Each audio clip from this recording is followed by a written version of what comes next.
Support for WUWM podcasts comes from Bliffert Lumber, family-owned and operated for over 120 years.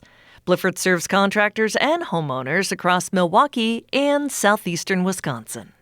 Learn more at bliffertlumber.com. From 89.7 WUWM Milwaukee's NPR, this is Lake Effect. I'm Audrey Nowakowski. Today, we'll tell you about the racial achievement gap in Wisconsin schools and what's being done to try and solve it. Then we'll hear the story of the first Juneteenth celebration in Milwaukee 55 years ago. That's why we did Juneteenth. We were trying to get people to see that our community is not what they think it is, that it's good. We want all of our people, including the black people, to see how wonderful we are. Plus, we'll tell you about the upcoming Oneida Pow Wow and what you can see and experience at the event. I can say without a doubt we have one of the best powwows in the Midwest.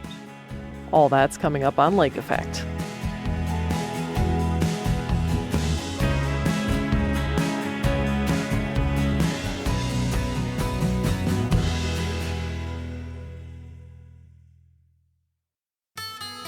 This is Lake Effect on 89.7 WUWM Milwaukee's NPR. I'm Audrey Nowakowski. Thanks for joining us today.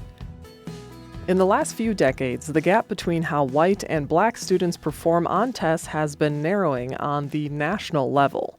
But here in Milwaukee, 2024 data shows that we had the largest racial achievement gap in the country. That year, black fourth graders in Wisconsin scored 45 points lower than their white peers on national reading assessments. The gap was 39 points for eighth grade readers. A listener wrote into our Beats Me series to ask, is there political will to fix that gap? WUWM education reporter Catherine Kokel spoke with half a dozen education leaders and teachers about that question. Today, we're bringing you one of those conversations with Dr. Brenda Cassellius, the superintendent of Milwaukee Public Schools. We will start by posing the question that the listener asked WUWM to you. The listener asked us, Milwaukee has had the largest achievement gap between black and white students in the United States. Is there a political will to fix this issue? Where do you see political will in Milwaukee? You know, I've been in Milwaukee now for about a year and a half, and there's been a tremendous outpouring of support for tackling the underachievement in Milwaukee Public Schools. So I absolutely believe there's a political will. I've seen it both in our civic leaders, the mayor and the city council, as well as our philanthropic community who stepped up and provided an opportunity with some impact funding to be able to start on the governor's operational audit. I've seen it at the state level with the governor issuing an operational audit and an academic audit, which has given us a roadmap. And I've seen it within our teachers and our principals wanting to make a difference and just hungry for us to have coherence and be able to drive this system forward. And I've also seen it at the school board level, who has supported me in making transformational changes in order to bring our district into good standing financially, as well as to support an academic agenda around literacy. So I'm more of an optimist about the political will that we are pulling together here with an all hands on deck across civic, across the state, and philanthropic and at our board level with our teachers and our principals as well. Thank you. I want to take a step back for a second to talk about why this achievement gap between black and white students exists. For this story, I interviewed several people from classroom teachers, book authors, school board directors, and education advocacy organization leaders. Although they represented very different points on the political spectrum, many of them pointed to poverty in Milwaukee as the root cause of this achievement gap. What do you make of that? Well, I absolutely believe poverty makes it more challenging for children to achieve, particularly if they're unable to access early childhood opportunities. If a mother has been unable to access prenatal care and early parenting supports, that have provided her support, that's where poverty can absolutely set a child up for getting behind. So I think that matters. But we have seen an example over example where Black children, children who are poor, children who have language barriers, children who have disabilities achieve at incredible levels when provided the right opportunity, the right scaffolding, and the adults creating the conditions in which they should succeed. And so I don't use poverty as an excuse. I think it can be done. I've seen it done. I've seen it both personally and in my own professional experience. I've seen it done. And I see school systems and schools in particular who have done it well and who have beaten the odds against all odds when children have lacked opportunity early in their school career. Thank you. You talked about some of the general examples of programs that can work to help close this gap. Do you have any specific examples of what's being done in Milwaukee Public Schools right now to do that? Well, Milwaukee Public Schools has 3-year-old programs and 4-year-old programs to which they're not fully refunded. So that gives children a good start. They do Child Find, which makes sure that children with early onset of disability, we're able to do and find those children and provide support with their pediatricians and with our school-based teams. So that's a really critical early piece. They used to have Head Start, and Head Start is a great wraparound program to provide also parenting and support training. We hope to get that program back into the schools. We don't have it right now. They have a strong recreation program, park and recreation program that offers all kinds of supports to families and community and brings the community into our schools. And then, when we get to the basics, of what we do here in Milwaukee Public Schools on the academic side of the house, it's making sure that we have great principals, great teachers, strong curriculum, that we are providing for an academic demand and rigor within our course of study for students, particularly at the middle and high school ages, career pathway work for our high school students, launching them off into post-secondary school. So a number of things that our teams do to provide wraparound services, to provide direct academics, and then to engage the community in children's learning, whether it's tutoring, whether it's, in-kind supports of coming in and supporting families when they're in crisis or when they need additional financial or support for like clothing or some of their other basic needs, housing, et cetera. Those types of things can sometimes mitigate the challenges around poverty and help set children up to be successful. Dr. Brenda Caselius is the superintendent of Milwaukee Public Schools, and we're talking about the achievement gap between white and Black students.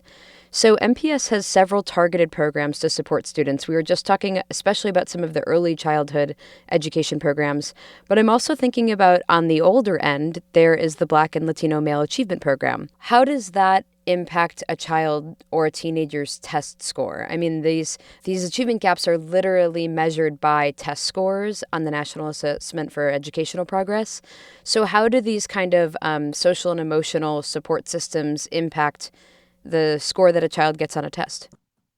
So I think, one, we have to look at assessments very critically in terms of the bias that they have and their accuracy statistically in terms of what any individual student might be scoring.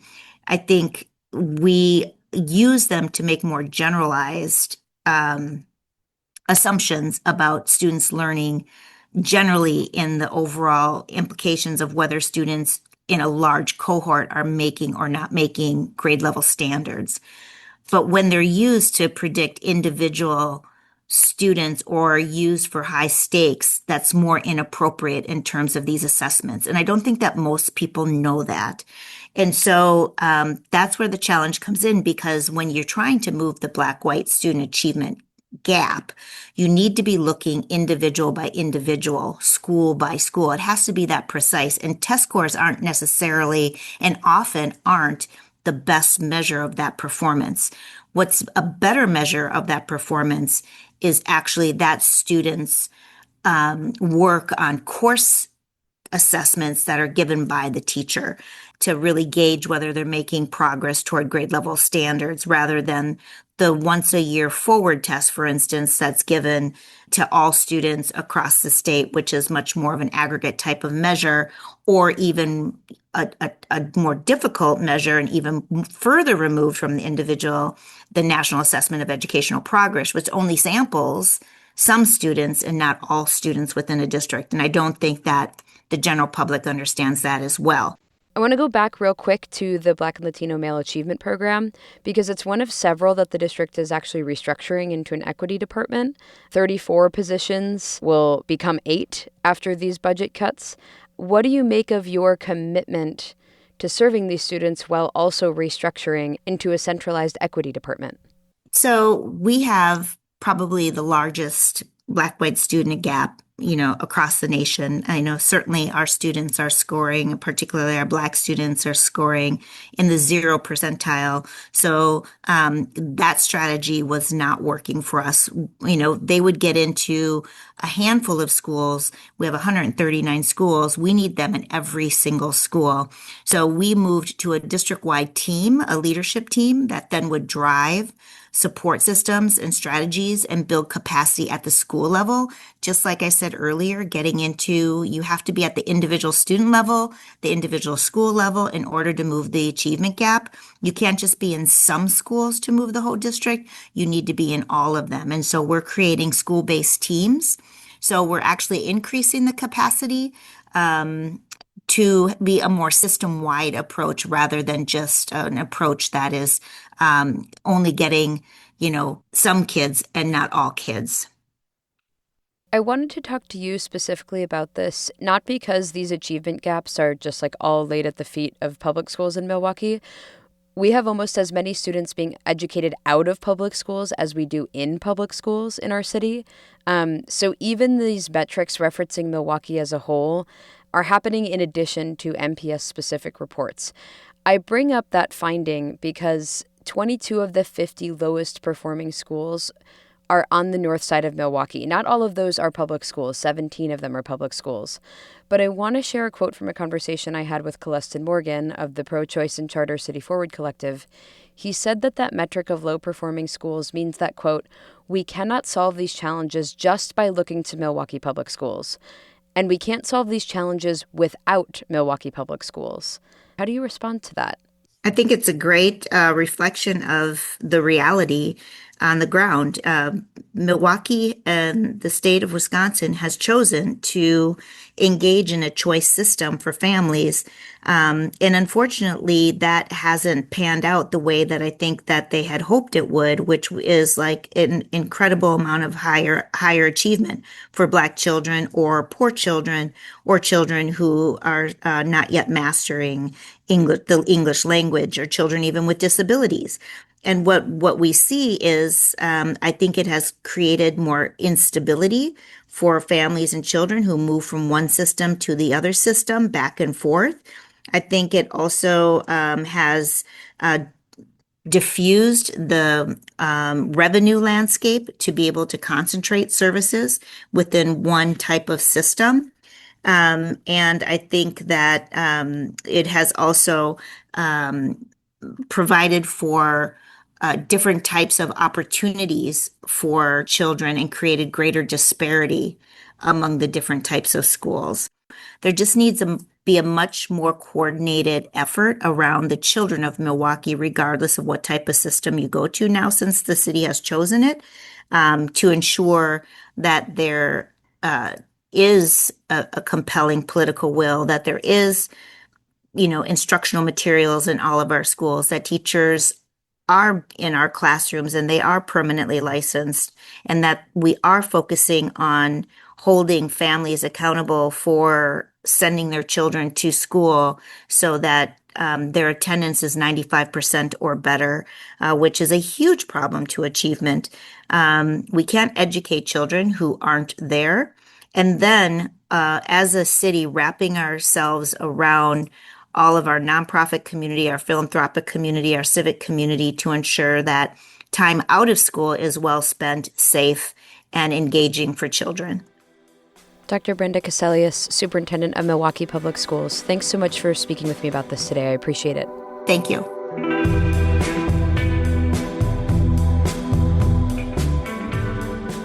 Dr. Brenda Cassellius is the Superintendent of Milwaukee Public Schools. She spoke with our education reporter, Catherine Kokel, for our series Beats Me. Lake Effect is available as a podcast so you can listen when you like. Find it wherever you get your podcasts, then subscribe, download, and hear us on demand. Later in the show, we'll help you plan a trip to Oneida to see the annual Pow Wow and dance competition there. But first, we'll examine the history of Juneteenth and how Milwaukee began one of the earliest celebrations of the day in the entire nation. That's coming up on Lake Effect on Milwaukee's NPR.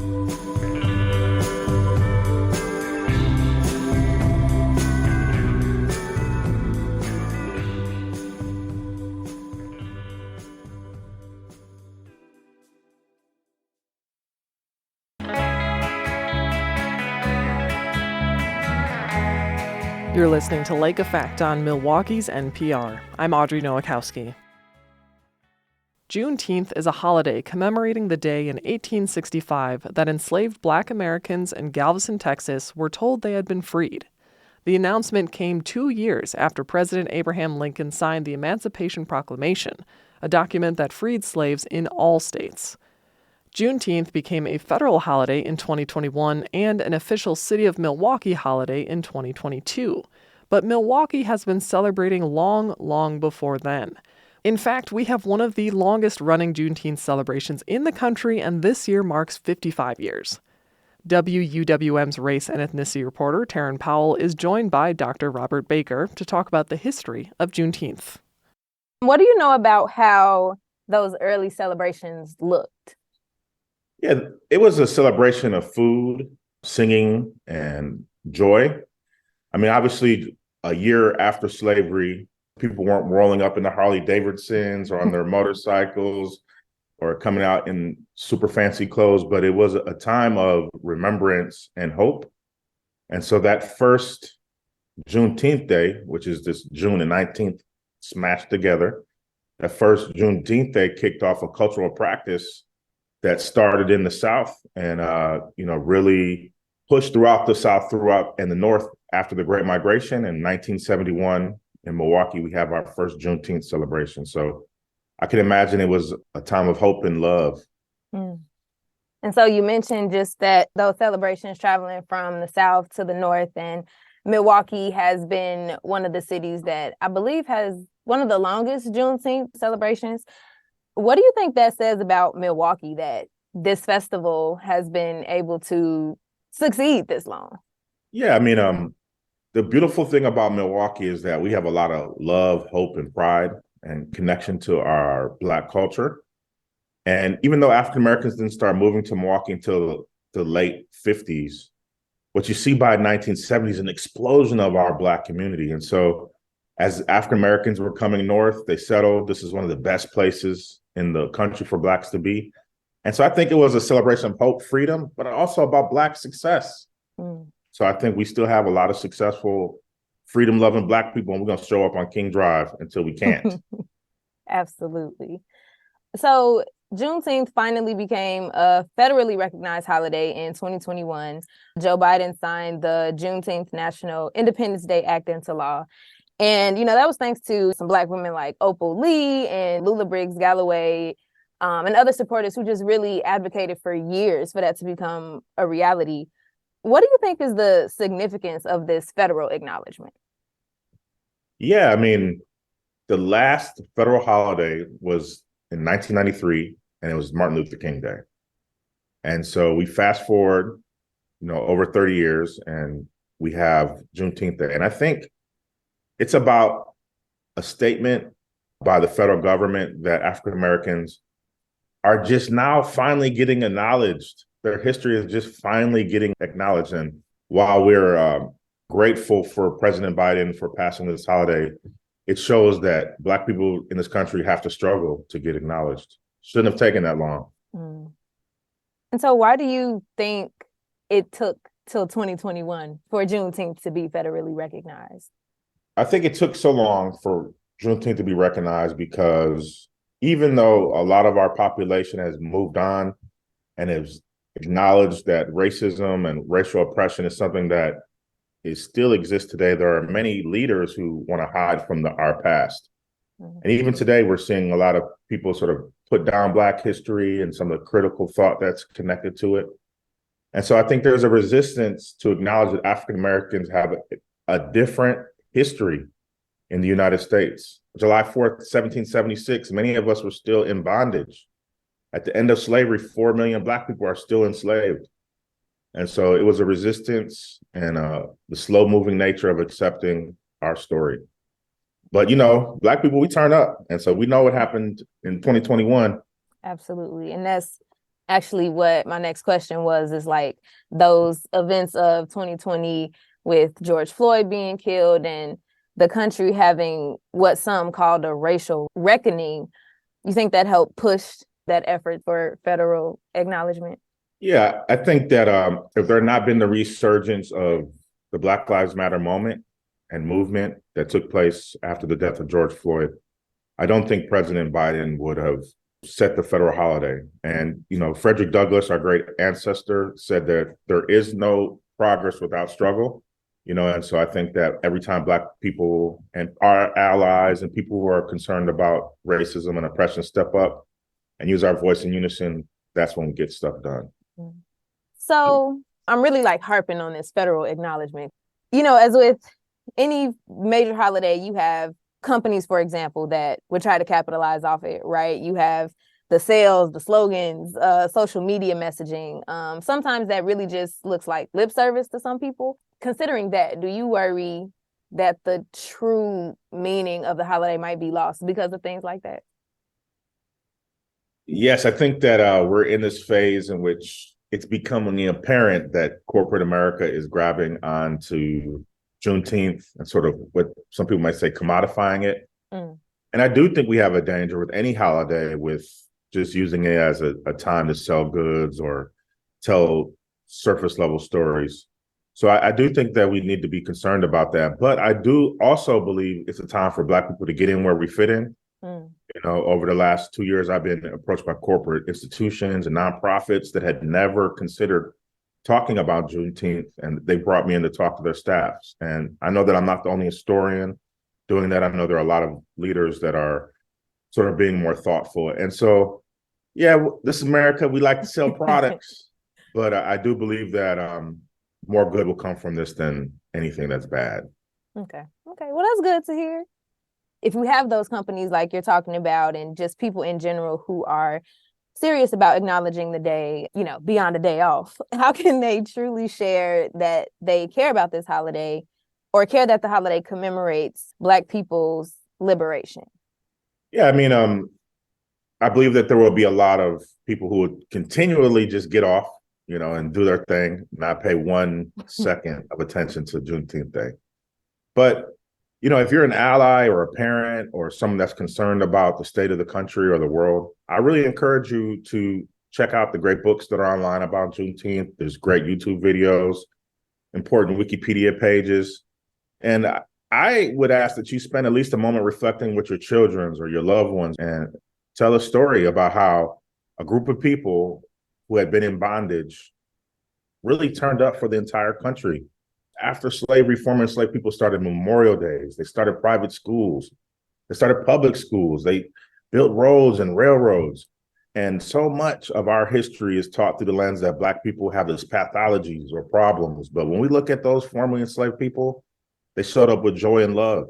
And so I feel like that's something that all of us need to do and need to reflect on.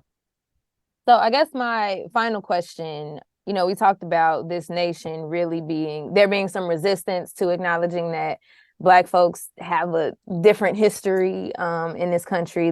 Was the slow moving nature to acknowledge Juneteenth as this holiday. What would appropriate recognition from America for Juneteenth look like to you? Yeah, I think the appropriate sort of recognition of Juneteenth would start with federal agencies and local governments sort of investing in the holiday beyond just sort of slogans or putting up flags, but investing it in the same way we do July 4th.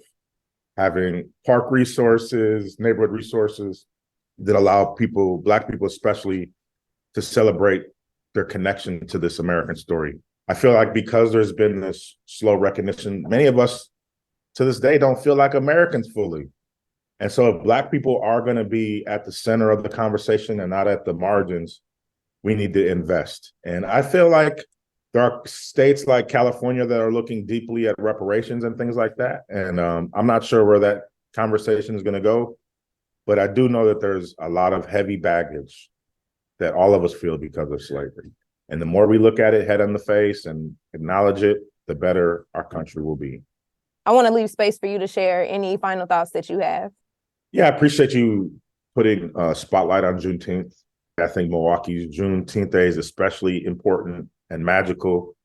If you go to the Juneteenth Wikipedia page, a picture of Milwaukee will be there because our Juneteenth Day is so massive.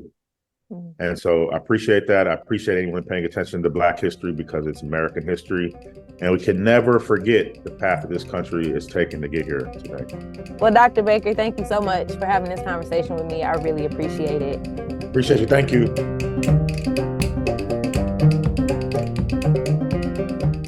Dr. Robert Baker is the Director of Undergraduate Studies in the Department of African and African Diaspora Studies at UW-Milwaukee. He spoke with WUWM's race and ethnicity reporter, Taryn Powell, in 2023.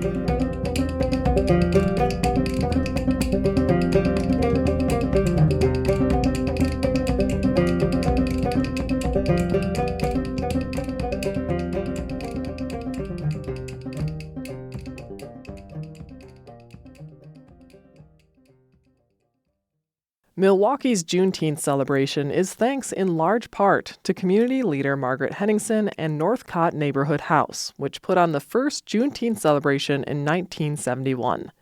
Henningsen says she learned about Juneteenth in a conversation with her grandmother during a family trip to Georgia when she was a teenager. Henningsen shares how that led to the creation of Milwaukee's Juneteenth celebration with WUWM's race and ethnicity reporter, Taryn Powell.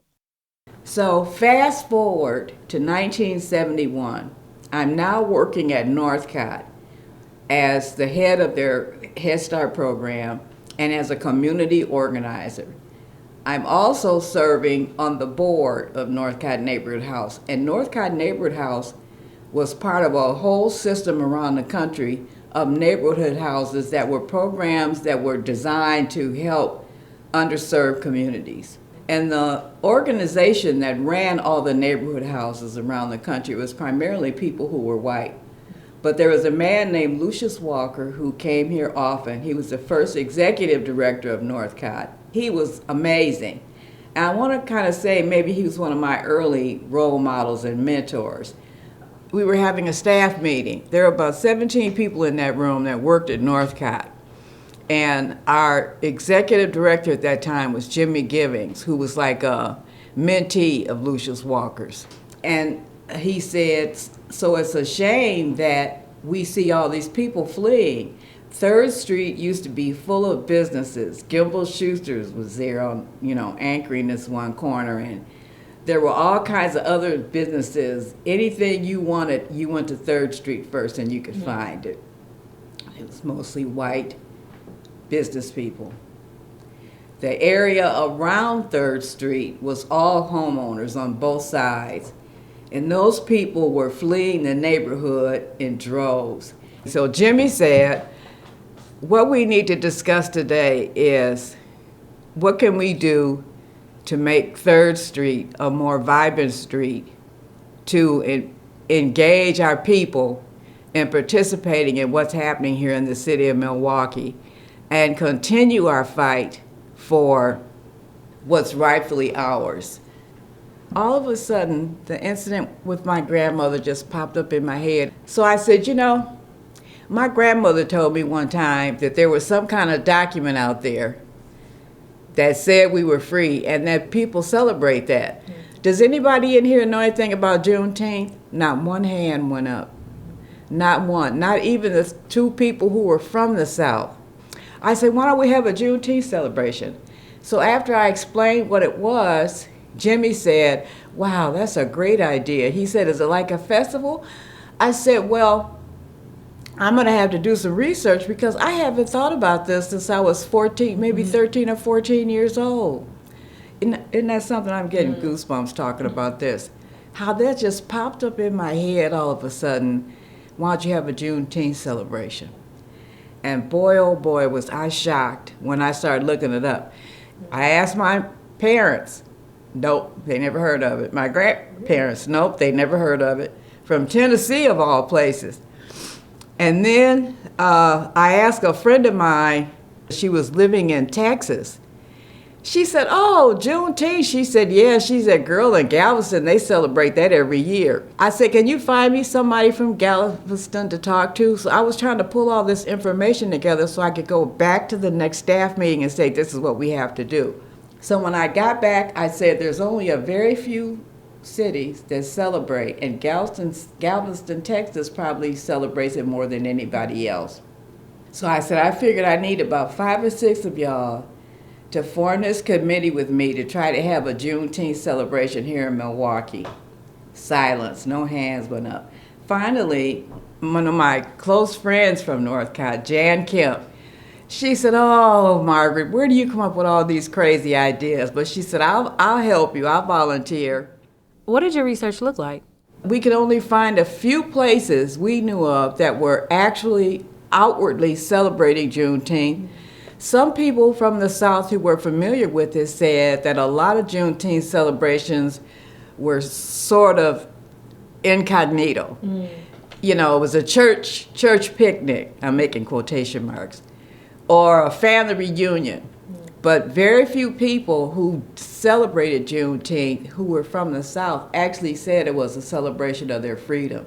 And I think it had a lot to do with the conversation I had with my grandmother, where she said black people down there knew they weren't free, but they weren't going to throw it in the white folks' face, you know. And I've often thought about her wishing she was still alive and could see how we've progressed, you know, that we outwardly were not afraid anymore. We would march and demonstrate and do whatever we needed to do. So the first year, it was all, and really the second year, it was 99% word of mouth and people donating stuff. And Jan's husband, he had a lot of contacts in the music industry. He reached out to people in Milwaukee and said, on June 19th, can you come down on 3rd Street, bring your band or your singer or whatever? So we had some entertainment, but it was all local. And when Northcott started doing this, we were on 3rd Street, which then became King Drive. We had to go to older people, which were almost all white, except for Ben Johnson. And the county, same thing. The mayor's office, same thing. Trying to get them to understand the significance of Juneteenth and why we wanted to close 3rd Street so we could have this celebration undisturbed. So we met with those people and they all said they'd get back to us, right? By now, it's like 5 days before Juneteenth. We just kept going forward. We told people, yeah, come on, everything's good. Bring your tables, your chairs, your food. People had grills the first couple of years. It was just grills. Their own grills, and they brought their own food. And then there was 2 black radio stations. And Dr. Bob was at one of them, and O.C. White was at the other one. Those are names that'll be familiar only to a few people that are listening to this. But anyway, they did come forward and help us. They reached out to some of the entertainers that they knew to see if they could get them. They couldn't, but the fact that they reached out to them was a good thing. So on the first day, I'd say between 2,000 and 3,000 people showed up. That's all. And when we first got down there at about 6 o'clock in the morning, just Jan and I and a few other people from Northcott to help people get set up, it started raining. And I started crying, and Jan said, don't cry, Margaret. She said, the rain's gonna stop. She got out in the middle of the street and started doing what she called the no rain dance. And she had no rhythm, and Jan could not dance. She's one of the few black people I knew couldn't dance. Oh, no. So she had fun there. And then about a half an hour later, it stopped raining. So, you know, we were going up to the corner trying to put up these barriers, and a bus was coming down the street. So I ran up to the bus and I knocked on the window. He was at the stoplight. And I said, you know, the street is closed. He said, no, it didn't. He said, we didn't get no orders the street was closed today. I said, oh my God. So I ran over to Jan. I said, did your friend ever call you back about the street closures? Because we gave assignments to people and then we just let them run with it. We had to find Ben Johnson, bless his heart, and two other people we knew who were with the county board. And Ben was with all the people and say, we need 3rd Street closed like right now. So we get through the day and it went till midnight. They didn't change the time until there was some trouble. And when you stop and think about it, that festival's been there 55 years. And we've only had any kind of what I would describe bad trouble like the shooting we had once or twice in 55 years. But mostly, at one time, the peak attendance was about 100,000 people. How do you think the event stuck with people? At the end of the day, it was probably about almost 1 o'clock in the morning. And me and Jam were sitting on the curb. I think we were in shock, you know, that everything had gone beautifully. There weren't a gazillion people there, but the people who were there were having so much fun. It was like a big family reunion. Yeah. And so we were sitting on the curb talking, and Jan was looking down towards Walnut. It was about 4 or 5 young black males coming down the street. I said, Jan, nothing's gonna happen. She said, I hope not. So they stopped at us. And I was like, oh God, don't let me be wrong. And one of them said, did y'all have anything to do with this event today? Jan nodded her head, yes. And I said, yes, we did. Why? And he put his hand out. And the guy who was standing next to him put his hand out for Jan. And they helped us stand up. He said, we want to hug you. And the guy who started the conversation said, are you going to do this again? Jan was like shaking her head, no. And I said, yes. I said, can I have your name and phone number? Because we need to put you on the committee for next year. When they started walking away, Jan looked at me and she said, don't you start crying, because them tears were just streaming down my face. I said, Jan, I think we're onto something. But at that point, I don't think either me or her felt like Juneteenth was going to happen anymore. But I could not stop thinking about it. What if we did this? What if we did that? What if we made this a bigger event? What if it was more informational, educational, more food, more sponsors? What if we could raise money to help our kids go to college? We just start talking about all these different things. By the time we left that curb, it was about 4 o'clock in the morning. Me and her just sitting there brainstorming, having a ball. That's why we did Juneteenth. We were trying to get people to see that our community is not what they think it is, that it's good. We want all of our people, including the black people, to see how wonderful we are. My heart, everything, my thanks goes to Northcott, because every executive director they had said, okay, to continuing to make Juneteenth happen. That's how it got to be 55 years. What do you hope for the future of Juneteenth celebrations in Milwaukee or elsewhere? There's something everybody should know. You know, not that we shouldn't celebrate the 4th of July, because I love the 4th of July, the fireworks and the camaraderie and all of that. But I also understand what it symbolizes. And I feel like Juneteenth is a better representation or symbol of what it means to be free.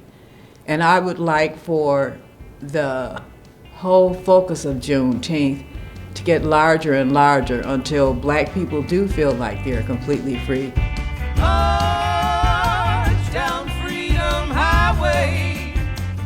That was Margaret Henningsen, a pioneer of the Juneteenth celebration here in Milwaukee.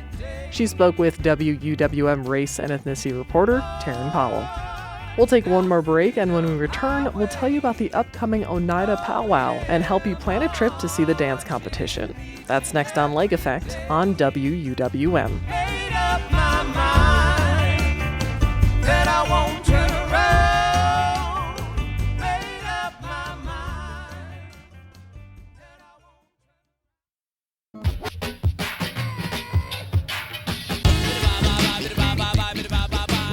You're listening to Lake Effect on Milwaukee's NPR. I'm Audrey Nowakowski.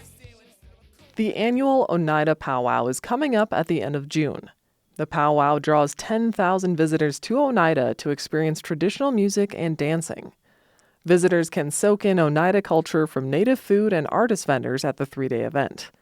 For this month's Wandering Wisconsin, Lake Effect's Becky Mortensen helps you plan a trip to the Oneida Pow Wow and learn what you can see and do there.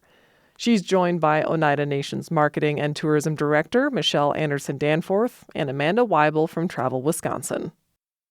So the 52nd annual Oneida Pow Wow is coming up at the end of June, but this tradition dates back a lot further than just 52 years. So Michelle, can you talk about the origins of the Oneida Pow Wow? Actually, I went back and did a little research, and the first powwow actually was in 1840. And we had a chief, his name was Daniel Bread, and he actually kind of adopted it as a celebration to celebrate Independence Day. And for a long time, they would do the celebration over the 4th of July weekend. It was a whole weekend event.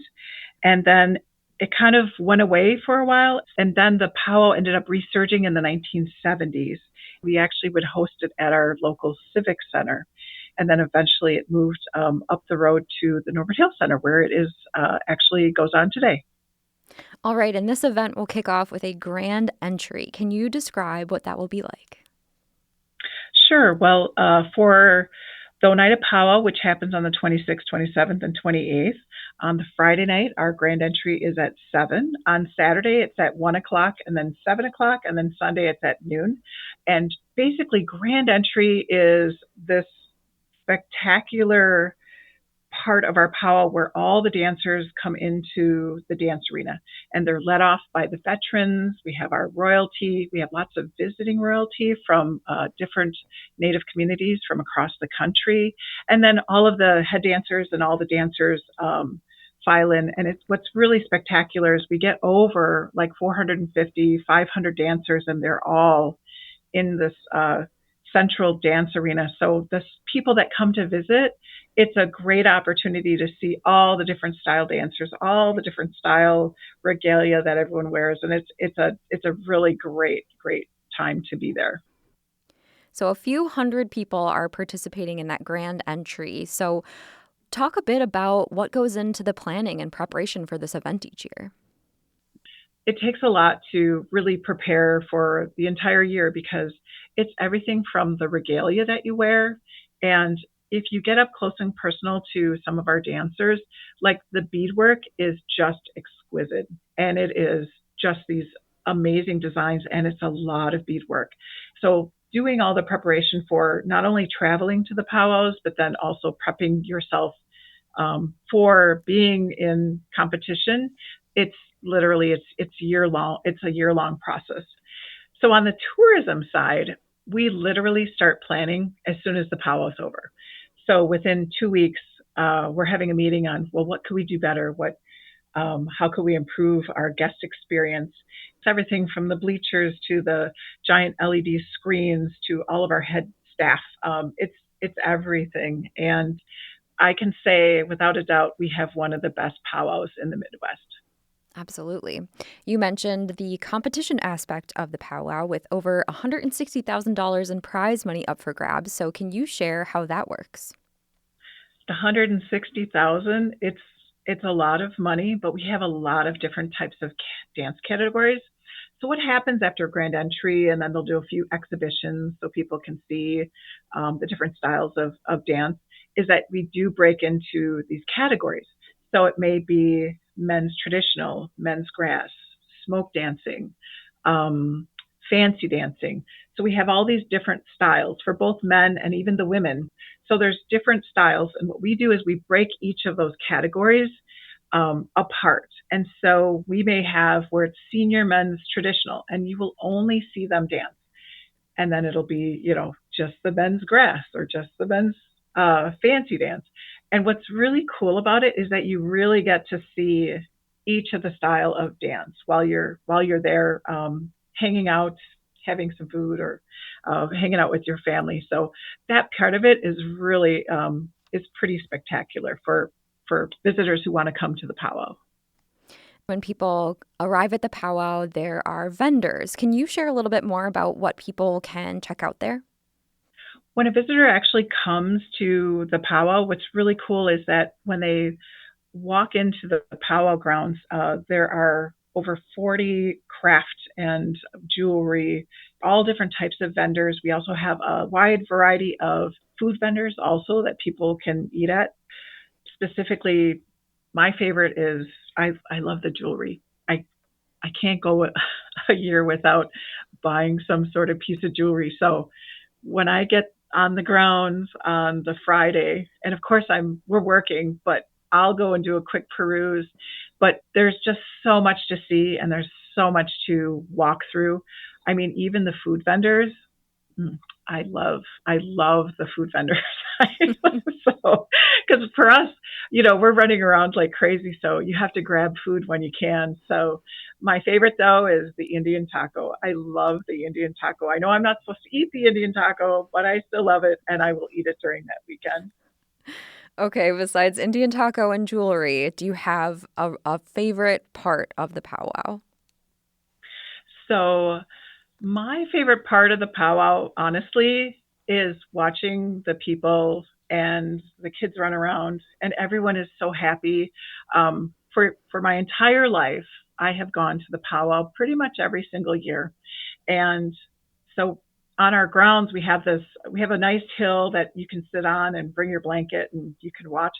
So my grandmother, my aunt, my dad, they all sat on the hill, and so for me, I'm excited about my role with the powwow because I was like, you know what, someday I'm going to be an older lady and I'm going to be sitting on that hill watching, and I'm excited because I just don't think the powwow is it's not going to go anywhere. It's a staple in our community, and we support it 100%. I love that. Okay, Amanda, I'm going to turn to you. There are some other ways to experience and learn about Native culture in the area. What else would you recommend people check out on a visit?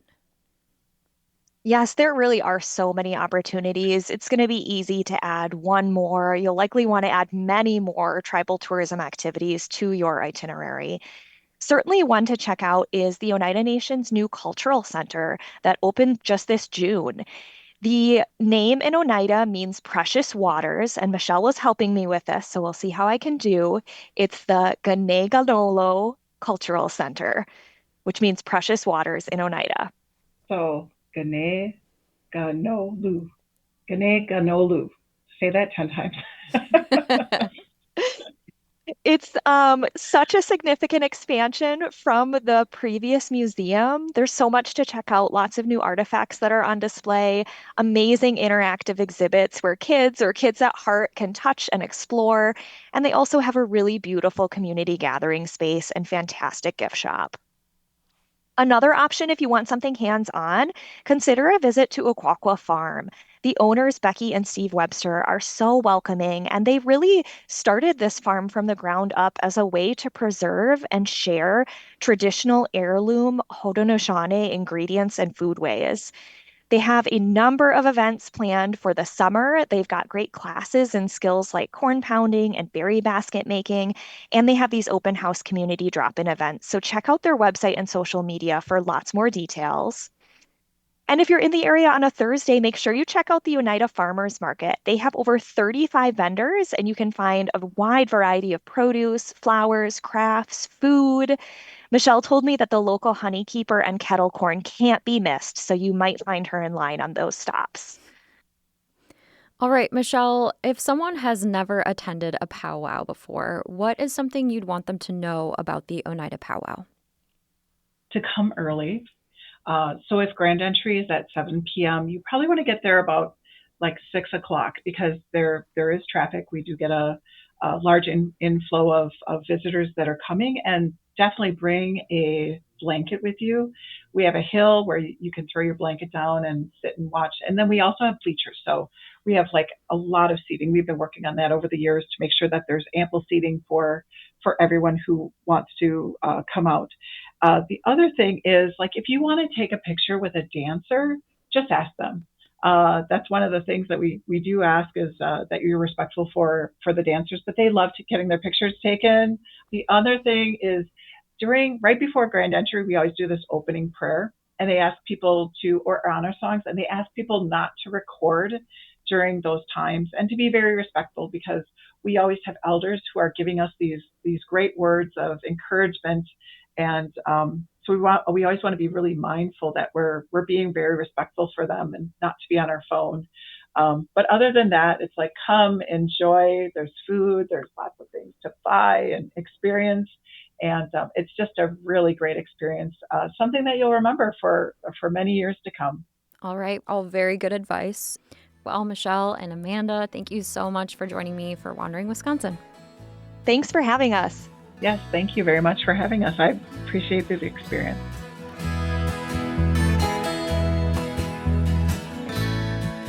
Michelle Anderson Danforth is the Marketing and Tourism Director for Oneida Nation. Amanda Weibel is the Communications Officer for Travel Wisconsin.